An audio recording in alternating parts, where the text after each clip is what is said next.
আমি ব্যক্তিগতভাবে চেষ্টা করি। সম্প্রতি চিত্রনায়িকা শবনম বুবলির বিরুদ্ধে গুরুতর অভিযোগ এনেছে তার প্রাক্তন স্বামী শাকিব খানের পরিবার। বিভিন্ন গণমাধ্যমে সেসব অভিযোগ প্রকাশ হওয়ার পর এবার বিষয়টি নিয়ে মুখ খুললেন বুবলি। তার দাবি, তিনি শাকিব খানকে নিয়ে কোনো মিথ্যাচার করেননি। শাকিব খানের সঙ্গে সম্পর্ক নিয়ে মিথ্যাচার বিষয়ে গণমাধ্যমকে বুবলি বলেন, আমি এখন পর্যন্ত আমাদের সম্পর্কের বিষয়ে কোনোই মিথ্যাচার করিনি, যা নিয়ে আমি ওপেন চ্যালেঞ্জ করতে পারি।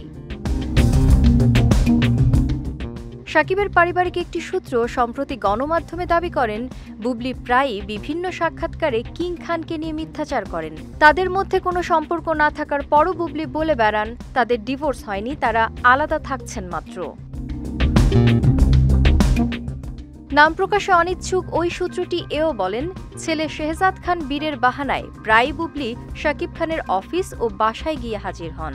এরপর শাকিবের অনিচ্ছা সত্ত্বেও তার সঙ্গে ছবি তুলতে তৎপর হয়ে ওঠেন। এরপর সেগুলো ফেসবুকে পোস্ট করে বোঝাতে চেষ্টা করেন যে তাদের সম্পর্ক স্বাভাবিকই আছে। এর জন্য বুবলিকে নাকি বাসায় এবং অফিস দুই জায়গাতেই নিষিদ্ধ করেছেন শাকিব খান। ছেলে বীরকে যদি বাসায় আনতেই হয় তাহলে বুবলি বাদে অন্য কেউ যেন নিয়ে আসেন বলে জানায় শাকিবের পারিবারিক সূত্রটি। এমনকি ভবিষ্যতে শাকিব খানকে নিয়ে কোনো মিথ্যাচার করলে তার পরিবার থেকে বুবলির বিরুদ্ধে আইনি ব্যবস্থা নেওয়ার কথাও জানানো হয়।